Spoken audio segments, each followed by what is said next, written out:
Want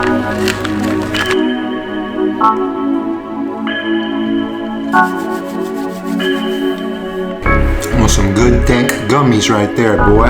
Alright. What is going on? Welcome back to another video. Today, I'm giving you guys my opinion on Andrew Tate.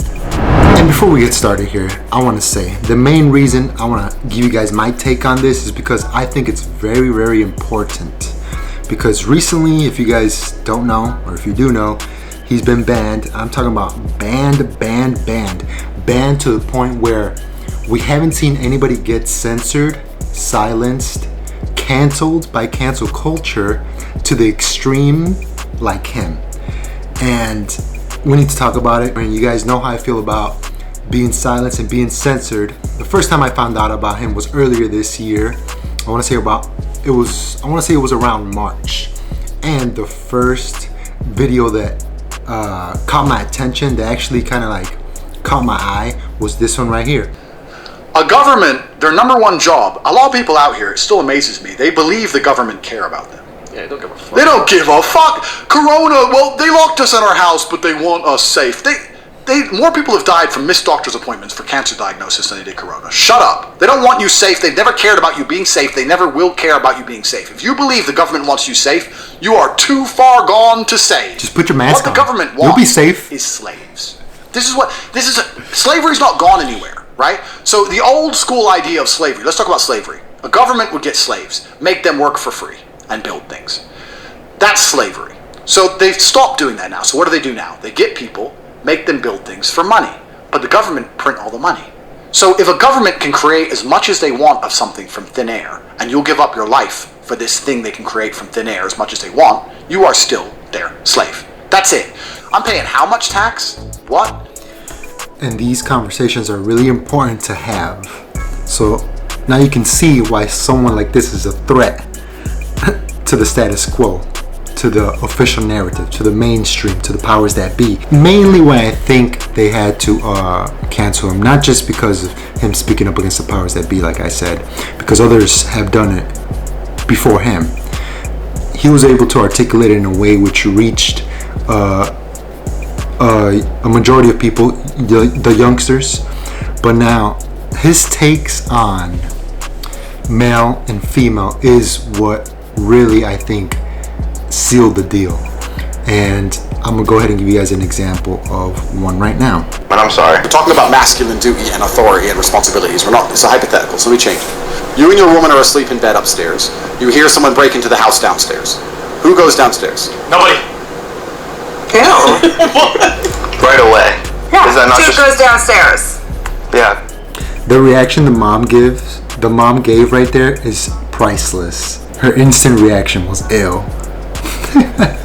That is very genuine, because any female is gonna have that reaction. Come on, the girl's gonna wake you up and be like, yo, I heard something downstairs, go check it out. What the fuck? How do you go fucking get him? Alright, that's what you do, right? Yes. My job is to survive, not protect. My job is to survive, and sometimes that means to go down there, the guy's a gun. It doesn't matter what the fuck I do. We are both going down by doing the smart thing, the analytical thing, the strategic thing. We can both survive. If I go down, not only am I jeopardizing myself, I am jeopardizing both of us. Commercials, man. These guys crack me up, man. Sissy Mary. Sissy? He's a Sissy Mary. Okay, that's all there is to it. We are even more in danger if I go down than if I not go down. But you're hiding though. Chicken You're ass bucket. hiding. So? Like you gotta try to protect your girl. What? Why is that crazy? Bro, you are losing your... You live in America, right? No, you're losing your mind. Okay, my job is not to protect. My job is to survive. Somebody has to engage, and it's the man's job. Just like the men stay on the Titanic, the men go to fight. That's a man's imperative. And I don't care. Doesn't matter that I can fight. If I'm not number 10 to 1, they have machetes and I'm going to lose, fine. No one's going to rape my chick without me trying. That's my masculine imperative and my duty as a man. The point I'm trying to make is, so let me change the scenario. You're upstairs, you have an AR-15, 3 unarmed men break in, between you and the chick, one of you has to take the gun and go down there and deal with all three of them. Go shoot them. Go Why shoot is she them. scared? Why is she scared? And you know, why only can she be scared? If she just better trained than I do, if she's better shooter than I. Why can only she be scared? That's what he said. Why can only she be scared? I want to be scared too. I want to be scared when intruders come into my house. Yeah, there's nothing wrong with being scared and being afraid. But there's a duty. You still need to perform and do your duty. You need to do something, right? Many different scenarios that guys find themselves in. Street fights, in an alley. Someone might have been trying to break into your car. You're going to be scared to confront somebody. Yeah, but you do it anyway. Then I am. She's taking a gun, bro. I'm not. Whoa! What? She's scared. And you know, why only can she be scared? If she just better trained than I do, if she's better shooter than I am, she's taking a gun, bro. I'm not. Whoa! What? Chicken man. Am I talking Chinese? If she is a better shooter, she's taking a gun. You're gonna send your girl downstairs. I don't know, bro. If she's a Bro. Oh my god. The situation, there were 3 unarmed men. You have I'm not going downstairs, babe. And Babe, worried take the about gun, babe. what scenario Go is handle the that shit, babe. I'm woman scared. Is Take she the gonna gun, be able to babe. combat Go against handle those 3 intruders. Against 3 men. Well, Realistically. in this Fucking scared. I'm situation, shaking there in was my an boots. AR-15 and 3 unarmed men. She's fine. If she is a gun owner and, you know. I don't know. If she's a gun I don't owner know. and I feel like one of the understands guys just fucking runs at her and just gives her a whack and the gun's flying. You know, that's just the way I see it. But what do I know? So what we've learned from me asking this question is that you, and this is not an insult, I think you'd agree with me saying this, you have no intrinsic desire, no intrinsic duty or intrinsic innate responsibility to protect your female in any regard. XQC is the result of feminism gone wild.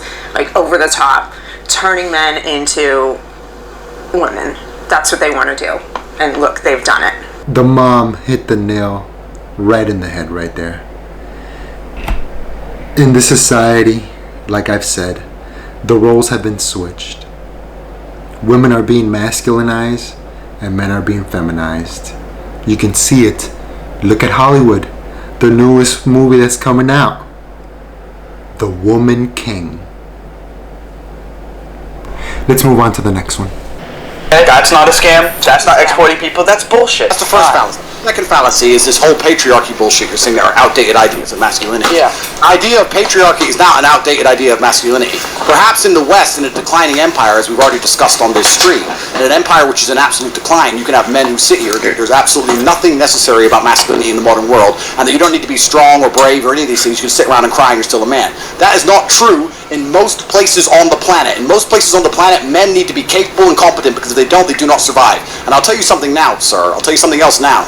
You will sit here and talk right now about patriarchy and how you can be in touch with your feelings and all this bullshit. The second you're physically assaulted or physically threatened, the first thing you do is you call a toxically masculine police officer to turn up his weapon to protect you, because you cannot protect yourself. It's actually insane how articulate Andrew Tate is. How he can just go on a tangent for so long. But why do these things even need to be said? This is just obvious logic. Yeah, this is stupid. Yeah, this guy's not calling somebody that looks like him to come save him.